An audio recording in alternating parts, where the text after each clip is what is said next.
মহাবিশ্বে প্রাণের অস্তিত্ব কি শুধুই পৃথিবীতে? এই প্রশ্নের উত্তর খুঁজতে গিয়ে এবার বড় এক অগ্রগতির কথা জানালেন বিজ্ঞানীরা। পৃথিবীর মতোই একটি বাসযোগ্য গ্রহের সন্ধান পেয়েছেন তারা।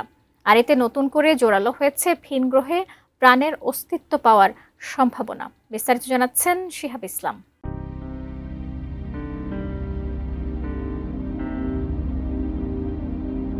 পৃথিবী থেকে প্রায় ৪৯ আলোকবর্ষ দূরে অবস্থিত LHS 1940b নামের একটি গ্রহকে ঘিরে নতুন আসার খবর দিয়েছেন জ্যোতির্বিজ্ঞানীরা। সুপার আর্থ শ্রেণীর এই গ্রহে বায়ুমণ্ডল থাকার সবচেয়ে শক্তিশালী প্রমাণ মিলেছে বলে দাবি করা হয়েছে। গবেষণাটি প্রকাশিত হয়েছে বিশ্বের অন্যতম শীর্ষ বিজ্ঞান সাময়িকী সায়েন্সে। গবেষণার প্রধান লেখক কালিন চেরুবিম জানান, LHS 1940b পৃথিবীর তুলনায় প্রায় 5.6 গুণ বেশি ভর বিশিষ্ট একটি পাথুরে গ্রহ। এর কেন্দ্রে লোহার কোর থাকার সম্ভাবনা রয়েছে। পাশাপাশি এর ভেতরে বা পৃষ্ঠে তরল পানির উপস্থিতির সম্ভাবনাও উড়িয়ে দিচ্ছেন না বিজ্ঞানীরা। সবচেয়ে গুরুত্বপূর্ণ বিষয় হলো গ্রহটি তার নক্ষত্রের গোল্ডিলক্স জোন বা বাসযোগ্য অঞ্চলে অবস্থান করছে, অর্থাৎ সেখানে এমন তাপমাত্রা থাকতে পারে যেখানে পানি তরল অবস্থায় টিকে থাকা সম্ভব। 1990-এর দশক থেকে এখন পর্যন্ত প্রায় 6200-টিরও বেশি এক্সোপ্ল্যানেট বা সৌরজগতের বাইরের গ্রহ আবিষ্কৃত হয়েছে, কিন্তু বাসযোগ্য অঞ্চলে থাকা কোনো পাথুরে গ্রহে বায়ুমণ্ডলের এত শক্তিশালী প্রমাণ এই প্রথম পাওয়া গেল। তাই এই আবিষ্কারকে ভিন গ্রহে প্রাণের সন্ধানের ক্ষেত্রে একটি বড় মাইলফলক হিসেবে দেখছেন গবেষকরা।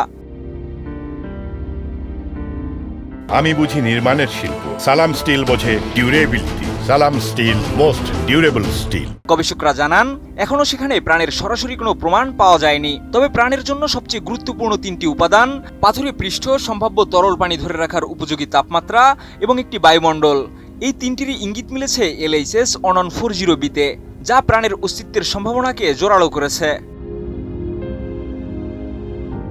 2024 সালে চিলির ম্যাগেলানকে টেলিস্কোপ দিয়ে পর্যবেক্ষণের সময় বিজ্ঞানীরা গ্রহটির বায়ুমণ্ডল থেকে হিলিয়াম গ্যাস বেরিয়ে যাওয়ার প্রমাণ পান। এই হিলিয়াম শনাক্ত হওয়াই প্রমাণ করে যে গ্রহটির একটি বায়ুমণ্ডল রয়েছে।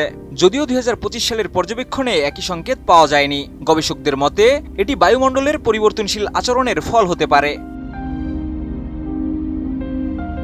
LHS 1940b একটি তুলনামূলক শীতল রেড ডোয়ার্ফ বা লাল বামন নক্ষত্রকে প্রদক্ষিণ করে। সাধারণভাবে এ ধরনের নক্ষত্রের অতিবেগুনি বা এক্স রে বিকিরণ কাছাকাছি গ্রহের বায়ুমণ্ডল ধ্বংস করে দিতে পারে। কিন্তু এত প্রতিকূল পরিবেশেও যদি এই গ্রহটি দীর্ঘ সময় ধরে নিজের বায়ুমণ্ডল ধরে রাখতে পারে, তাহলে তা মহাবিশ্বে বাসযোগ্য পৃথিবী সদৃশ্য গ্রহের সন্ধানে যুগান্তকারী অগ্রগতি হিসেবে বিবেচিত হবে। ভবিষ্যতে জেমস ওয়েব স্পেস টেলিস্কোপ সহ আরও উন্নত পর্যবেক্ষণের মাধ্যমে সেখানে অক্সিজেন, কার্বন ডাই অক্সাইড কিংবা পানির মতো অণুর সন্ধান চালানো হবে। তখন আরও স্পষ্ট হবে এই দূরবর্তী গ্রহে সত্যি প্রাণের জন্য উপযুক্ত পরিবেশ রয়েছে কিনা।